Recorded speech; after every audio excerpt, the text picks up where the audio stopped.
Apartment 5H. Apartment 5H? Some creep. Everything about I know who you hang with, bro. The creeps. Yo, what I ain't nothing creep, son. I'm a DJ, son. Cisco been a creep, bro. I'm a DJ. I don't know if y'all know this. Like, that has been a creep. I'm like, a DJ. You're a DJ. Right. But you're part of the creep squad. I'm a DJ, son. Plead the fifth, yo. He ain't claiming you today. He ain't claiming you today. All right, so with like, you know, we talked about DJs and how to you know, give information to the artists that's trying to get their records played. Do you think that was very important? Yes. Okay. Very important, because honestly, for years, like, you know, it's kind of selfish to think that someone will be obligated to just do a service for you that can change your life for nothing. You know what I mean? Makes no sense. Makes no sense. So for all you artists that was, you know, caught that first half, think about it. Think about how you moving, right? But on your side, you said that you know, you've signed artists. Yes. Right. You signed Lou Got Cash. Mm-hmm. What's the end goal for you? Are you on your way to being? I want to be the label exec. I want to be this guy. Me starting a production company years back, right. And me and Mecca was talking about this, and I really forgot about that. I had a friend that his idea was, you know, you're influential and you should sign artists. I didn't feel like I was ready for that. Right. And I didn't know the business. Mm-hmm. But at the time, we signed a guy named Ox and a girl named Kaya Baby. So we was like the first people. Familiar with Kaya? She's still doing Kaya. the thing. Yeah. So we had her, and we, you know, we built the studio, different things like that. But it wasn't my vision. It was his vision. It was his vision. Right. Again, at this time, my vision is just to be the best DJ. I just want to be the biggest DJ because I'm hearing DJ Drama, I'm hearing Khaled, Mm-hmm. I want to be the biggest DJ. So right. business-wise, had nothing to do with anything. Then I got approached to do Love and Hip Hop. So while I'm doing Love and Hip Hop, I wanted to be the biggest person on Love and Hip Hop. Right. At the time, it was Jocelyn and Stevie J. People watched that show. You didn't say, I'm watching Love and Hip Hop. You saying, I'm watching Stevie J and Jocelyn. Right. So at the time, when I got approached, I was trying to figure out who could I do television with. Then a guy introduced me to Cardi B. And then I asked her to do it. Right. And at the first time, she told me no. Said she didn't want to do it. I said, fine. First time she told you no? First time I asked her to do Love and Hip Hop, I said, let's do Love and Hip Hop. Okay. She said no. Right. Then I wound up reaching out to, I want to say the girl name was Abby Aggie or Abby, something. It was so long ago. This happened close to 10 years ago. It seemed like it wasn't that long, but it was a long time ago. Mm-hmm. Right. And that didn't work out. Then me and the Cardi thing worked out again.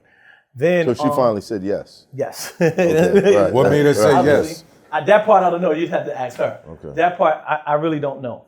Right. So then when I brought her to Love and Hip Hop, the executives told her no and told me no. They said, we don't want her.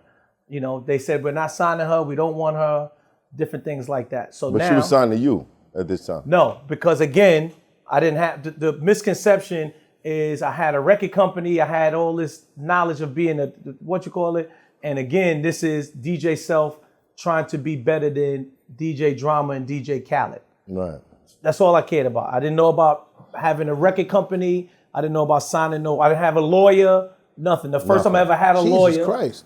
I didn't, because I never needed one. You understand what I'm saying? Didn't need a lawyer for anything because I didn't do anything that pertained to needing a lawyer. Right. The only, was signing to Love and Hip Hop, I had to find a lawyer for the contract. Right. So this is my first time ever having a lawyer, knowing about lawyer things and stuff like that, you know, and at the time I just used him for signing the paperwork. You know, maybe it was $3,000 or something like, damn, I got $3,000 for a contract. Like, you understand what I'm saying? Yeah. That's what it costs. You know what I'm saying? Like, I'm not using you for nothing else, but for the contract. Right. You understand what I'm saying? So now they turned her down. And I had a relationship with one of the producers, and the producer pulled me to the side and said, you know what? I'll do you a favor, Self. I'll give her 3 episodes. And if she does good in the 3 episodes, then maybe we could talk about something. So I was like, all right, cool. Nice. So now the 3 episodes came and they still didn't want her. I don't know what was the reason because I'm not the network. Then something changed within us filming. The rumors I heard was it was somebody that was in the office was like, yo, Cardi, she's a star.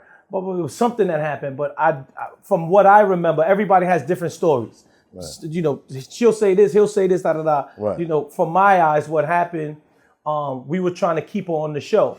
And we was like, yo, won't you rap? Can you rap? And I know she wanted to be a rapper and things like that. So it was like, yo, won't you rap? And then, you know, we just came up with different rap songs and different things like that. But again, you know, I just wanted to be the biggest DJ. I'm not thinking about somebody rapping or anything like that. My mind is, I'm trying to be better than, again, Drama and Cap. You understand what I'm saying? Right. I'm tired of hearing their name and not hearing me. Right. You understand what I'm saying? So now, you know, the first couple songs that comes out with Cardi, and just I love everyone in this story that I'm saying, but I do remember when we was doing the show, they were putting all their interest in Remy Ma at the time, because this was when Remy just got out of jail. Right. So the big story was Remy Ma. Remy Ma. Right.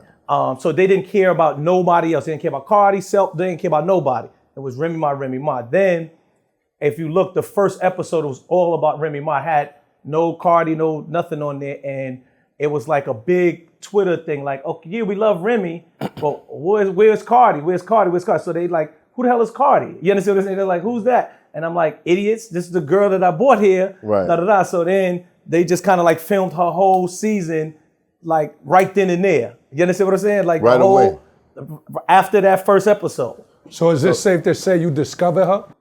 I don't, so when you use that word discovered, it's very, that's a strong word with discover, because sometimes you can't discover something that is there. Yeah. I think that I put the magnifying glass on her. That's how I feel. Right. I don't think I discovered anybody. Right. You know, so all I could do is put somebody in position. Right. And me putting on television, I felt put her in position. Right.